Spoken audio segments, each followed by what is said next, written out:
मगर मैं आपके सामने ये बात रखना चाहता हूं कि चाहे हमारे कार्यकर्ता हो, चाहे राहुल गांधी हो, चाहे हमारे जनरल सेक्रेटरी हो, चाहे हमारे पीसीसी प्रेसिडेंट हो, हम गुजरात को रास्ता नहीं दिखा पा रहे। और हमें ये सबसे पहले, अगर हम गुजरात की जनता को रिस्पेक्ट करते हैं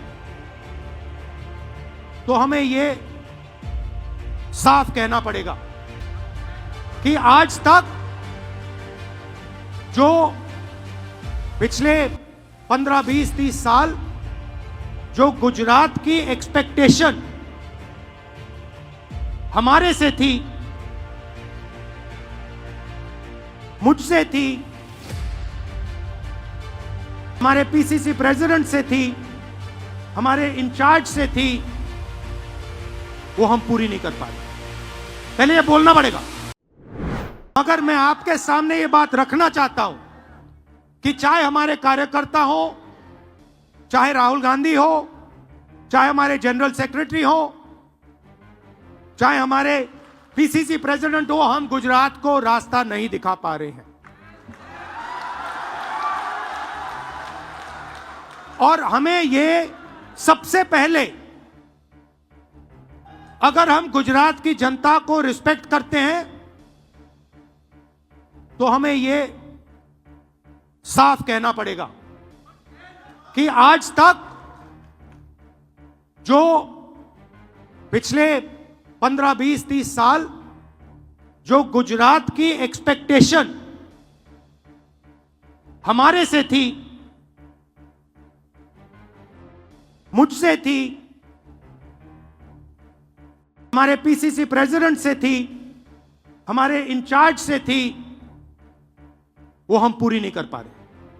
पहले ये बोलना पड़ेगा, क्योंकि अगर हम ये नहीं बोलेंगे तो हमारा गुजरात की जनता से कभी रिश्ता नहीं बनेगा। और मैं यहां गुजरात के युवाओं से रिश्ता बनाने आया हूं।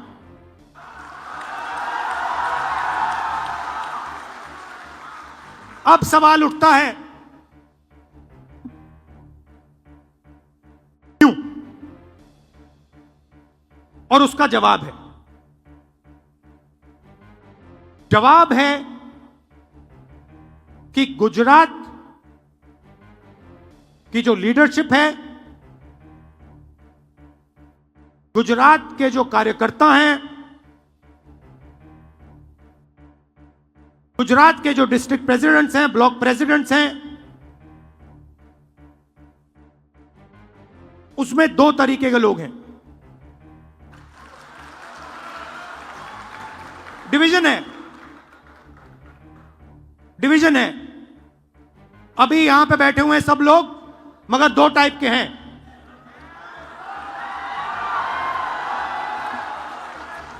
एक है जो जनता के साथ खड़ा है, जो जनता के लिए लड़ता है, जो जनता की इज्जत करता है और जिसके दिल में कांग्रेस पार्टी की विचारधारा है। और दूसरा है जो जनता से कटा हुआ है, दूर बैठता है, जनता की इज्जत नहीं करता है,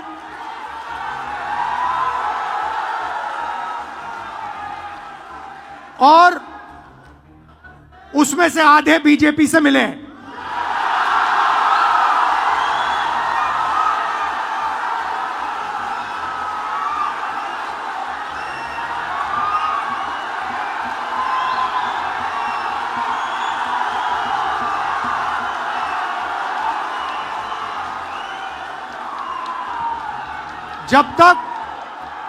जब तक हमने इन दो को क्लियरली अलग नहीं किया, तब तक गुजरात की जनता हम में बिलीव नहीं कर सकती है।